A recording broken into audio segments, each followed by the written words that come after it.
इस चर्चा में मेरे साथ जुड़े हुए हैं वरिष्ठ पत्रकार और राजनीतिक विश्लेषक प्रद्युमन जोशीला जी। प्रद्युमन भाई राम राम। राम राम जी, सभी दर्शकों को नमस्कार। राम राम। राजनीति की दुनिया की बात करें तो साथियों, संक्रांत से पहले जो इस बार मकर संक्रांति आने वाली है, उससे पहले हरियाणा वासियों के लिए एक बहुत बड़ी खबर हो सकती है।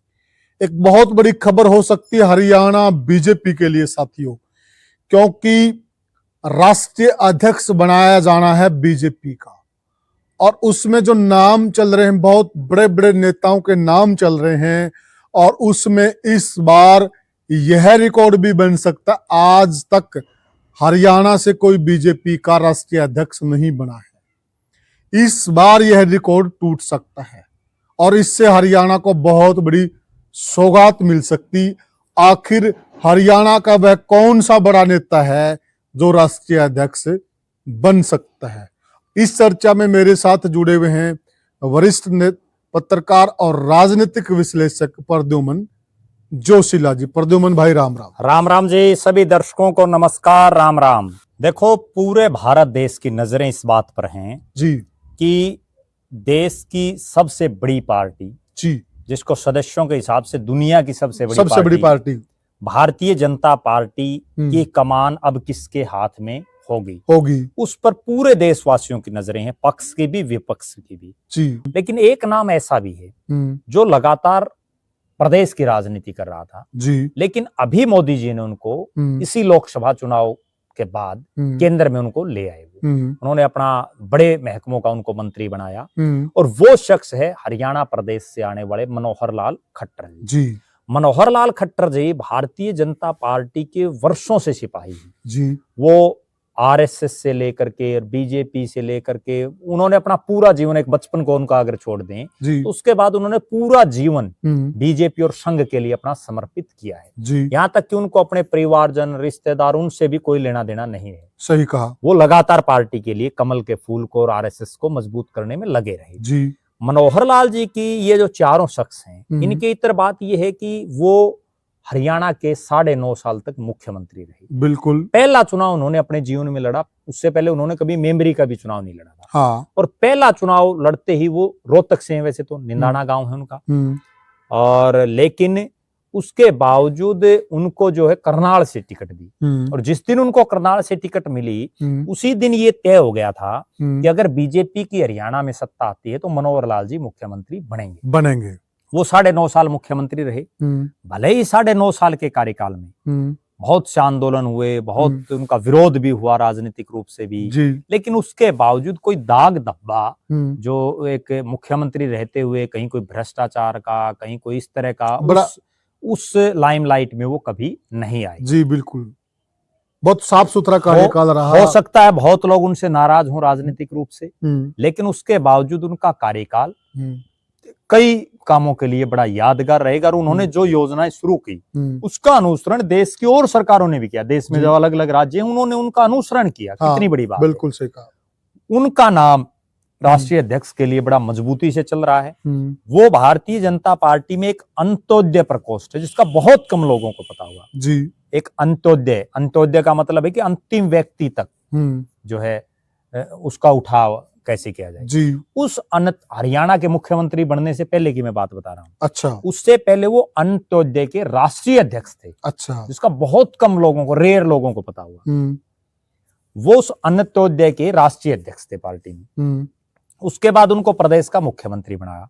अभी अच्छा, उनका जीत का भी आप ये देखिए, ये जो बाकी चारों नेता हैं ये अपने दम पर सरकारें नहीं अपने राज्यों में बना पाई, जबकि मनोहर लाल जी ने प्रूव करके दिखाया कि उन्होंने 2019 के लोकसभा के चुनाव में 10 सीटें बीजेपी को जिताई जी। 2019 के विधानसभा चुनाव में उन्होंने दोबारा भारतीय जनता पार्टी की सरकार बनवाई जी। और इस बार भी भले ही चुनाव से पहले उनको हटा दिया गया हो, लेकिन कहीं ना कहीं जो उनके द्वारा जो योजनाएं खर्ची पर्ची के बिना नौकरियां देना और भी काफी जो उनकी योजनाएं थी, उनके बलबूते पर नायब सिंह सैनी मुख्यमंत्री बने। कहीं ना कहीं और एक बात और भी है प्रद्युमन भाई जी, देखिए, जो संघ कह लीजिए जी, बीजेपी कह लीजिए जी, ये जिस प्रकार का व्यक्ति तो चाहते हैं ना, अनमैरिड हो, वो व्यक्ति और तो घोटाले का बिल्कुल। चार्ज ना हो, जी, ठीक है, और कोई उस बंदे के पास बहुत बड़ी सी संपत्ति ना हो, उसका कोई वारिस भी ना हो, वारिस भी ना हो कोई, कल ने कोई और दावा करने वाला बचे नहीं। हाँ, बिल्कुल, तो उन सारे पैरामीटर में भी ये फिट बैठते हैं। बिल्कुल उनमें फिट बैठते हैं। और और शायद संघ के भी खास हैं और जी। मोदी और शाह के भी खास हैं। बिल्कुल, देखो नरेंद्र मोदी जी तो बार बार कहते हैं कि हम तो एक ही खाट पे सो जाते थे, हाँ। एक ही चारपाई पर सोते थे। बिल्कुल बिल्कुल, ठीक है, हम तो साथ ही दलिया पीते थे। तो कहीं ना कहीं जो है वो बिल्कुल लंगोटिया यार जिसको हाँ, बोलते हैं ना, एक स्कूटी उस पे स्कूटर पे बिल्कुल, घूमते और थे। उसी की ये देन है। नहीं तो रामविलास शर्मा, अनिल विज, कैप्टन अभिमन्यु, ओम प्रकाश धनखड़, राव इंद्रजीत, वीरेंद्र सिंह, पता नहीं कितने फन्ने खा थे, हाँ, बिल्कुल, सबको दरकिनार करके मनोहर लाल जी ने एक तरफा राज चलाया। हाँ, सही और कहा। बड़ी एक गंभीर मैं बात बताऊं, जो लोग ये कहते हैं ना कि चौधरी ओम प्रकाश चौटाला और चौधरी बंसीलाल जी ने राज चलाया, हाँ, जैसा राज 9.5 साल मनोहर लाल खट्टर ने चलाया जी, वैसा किसी ने भी नहीं चलाया, क्योंकि वो लोगों के बीच में रहते थे। हाँ, खट्टर साहब तो लोगों से भी अपने गेट बंद गेट बंद, ठीक है, मुख्यमंत्री का जो उनका रेजिडेंस था उसके गेट ही बंद कर गेट ही बंद कर दिए, ठीक ना है, किसी से ज्यादा वास्ता, ना और अपनी धुन में अपने जो धुन काम में। करना वो कर दिया, जी, नफा नुकसान टोटा जो होगा वो देखी जाएगी। जी, तो मनोहर लाल जी की क्या है कि अब उनको ऊर्जा बिजली हम्म, जिसकी हर गरीब से लेकर के और हर अमीर अंबानी अडानी सबको जरूरत है, जी, उस डिपार्टमेंट का तो उनको मंत्री बना रखे है। हाँ, बहुत बड़ा महकमा है। जी, और अभी उनको शायद कोई क्लू मिल चुका है।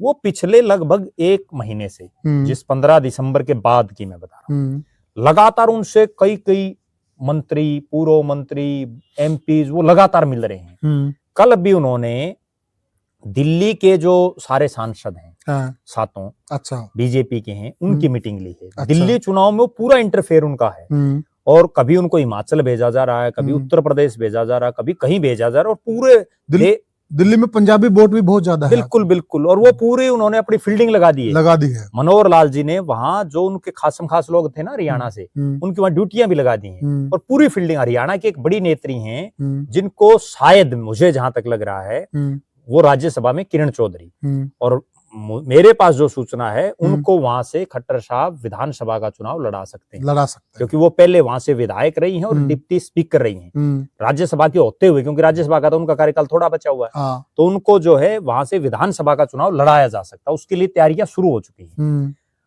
अब जो खट्टर साहब की लगातार जो हम देख रहे हैं पिछले 1 महीने से, 15-20 दिन, 1 महीने से, वो लगातार पूरे सक्रिय हैं, और बीजेपी के बड़े बड़े नेता उनके घर आकर के जो है उनसे सलाह मशवरा कर रहे हैं। कहीं ना कहीं ये दर्शा रहा है कि हरियाणा, जिसको कभी भी राष्ट्रीय पार्टी, चाहे वो बीजेपी हो चाहे कांग्रेस हो, उसका राष्ट्रीय अध्यक्ष पद कभी नसीब नहीं हुआ। बिल्कुल सही कहा। उस राष्ट्रीय अध्यक्ष का पद पहली बार हरियाणा प्रदेश में आने की संभावनाएं संक्रांत के आसपास बढ़ती दिख रही हैं, और ये हर हरियाणवी, चाहे वो बीजेपी का हो, कांग्रेस, जेजेपी ने लो, किसी भी पार्टी का, बिल्कुल सही कहा, उसके लिए बड़े गौरव और गर्व की बात होनी चाहिए। सही बात है कि अगर हरियाणा प्रदेश का कोई शख्स, भले ही हमारी किसी की राजनीतिक विचारधारा ना मिलती, बिल्कुल सही बात, लेकिन अगर वो राष्ट्रीय अध्यक्ष एक पार्टी, पूरे भारत हरियाणा से चलेगा, बिल्कुल उससे फालतू और क्या होगा। छोटा सा राज्य है। या तो देश का प्रधानमंत्री, देवीलाल जी उप प्रधानमंत्री बने, अगर वो प्रधानमंत्री बन जाते तो वो मिसालें दी जाती, और या फिर अब ये मौका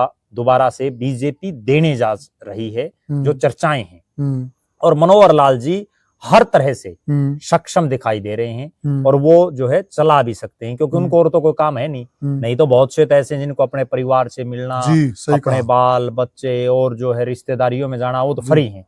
और एक और प्रद्युमन भाई जी, मोदी और शाह की जो जोड़ी है ना जी, वो इस तरह के फैसलों के लिए जानी जाती है। बिल्कुल, निश्चित रूप से उन्होंने बहुत बार लिए हैं। हाँ। उन्होंने ऐसे ऐसे लोगों को घर बैठा करके, जो घर बैठे हैं, और उनको बनाया है, और मनोहर लाल जी उसका सबसे बड़ा उदाहरण है। इनको भी तो बनाया है, इतने बड़े बड़े फन्ने खाओं को छोड़ करके। और मनोहर लाल जी ने तो कभी कल्पना भी नहीं की होगी कि करनाल से आपको टिकट दे देंगे। जी, जी। अगर उनको टिकट देनी थी तो रोहतक से देते, लेकिन रोहतक से इसलिए नहीं दी, क्या पता वहां हुड्डा साहब का गढ़ था, कहीं कोई चूक हो जाती, उनको वहां करनाल से टिकट दी, वो चुनाव जीतते और मुख्यमंत्री बना, और 9.5 साल पूरा हरियाणा रीज लिया। पहले ऐसे मुख्यमंत्री होंगे जिनके खिलाफ हरियाणा में एक बहुत बड़ा मूवमेंट हुआ, बहुत बड़े लोग उनके खिलाफ थे, लेकिन उसके बावजूद मोदी जी और अमित शाह की जोड़ी ने उनको टस से मस नहीं होने दिया। बिल्कुल, मुख्यमंत्री रहेगा तो यही रहेगा, अड्डी खड़े रहे उनके पीछे दीवार की तरह दोनों। और अब भी यही हालात है, जिस तरह से हम देख रहे हैं कि मनोहर लाल जी के रूप में, हालांकि बल्कि प्रद्युमन भाई चुनाव से पहले हमने भी चर्चा की थी, जी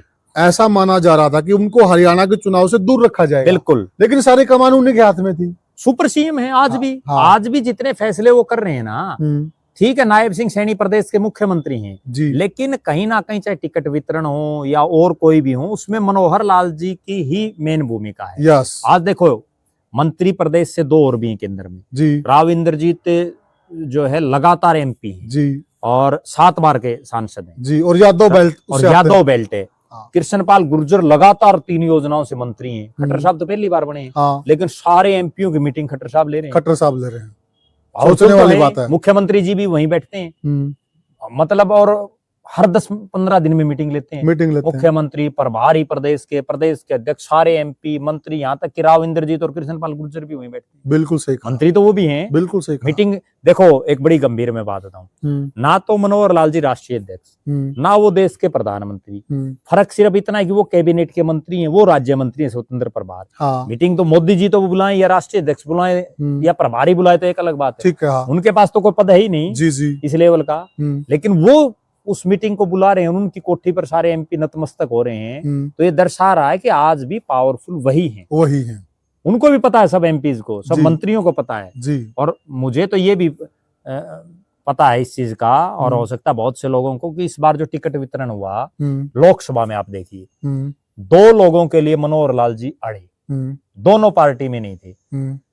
चौधरी रणजीत सिंह एकाएक ज्वाइन करके टिकट दिलाई, बिल्कुल सही कहा। अशोक तंवर, जी, सुनीता दुग्गल सिटिंग एमपी की टिकट काटी जी, बिल्कुल, और टिकट दिला दी। विधानसभा में एक बवानीखेड़ा विधानसभा है, विशंबर वाल्मीकि 2 बार के एमएलए थे, मंत्री भी थे सरकार में, जी, और एक कपूर वाल्मीकि हैं, जिनका कोई बहुत ज्यादा ब्योंत भी नहीं है, आर्थिक रूप से भी कोई बहुत ज्यादा सिस्टम भी नहीं था, उसको 1 मिनट में टिकट दिलवा, जबकि वो जेजेपी की टिकट मांग रहा था। सही कह रहे हैं आप। वो जेजेपी वाले उसको टिकट दे रहे थे, वो जेजेपी में था और उसको बुला करके और बिशंबर की टिकट काट दी। कहाँ गया वो संघ, कहाँ गई वो बीजेपी? नहीं तो बिशंबर ने कभी पार्टी नहीं बदली। बिल्कुल सही। और जो कपूर वाल्मीकि हो, कभी नेल्लो में, कभी जेजेपी में, कभी बीजेपी में, वो यूं है चक्कर काटता है। बीजेपी में पीछे भी चले गया था वो, फिर जेजेपी में आ गया।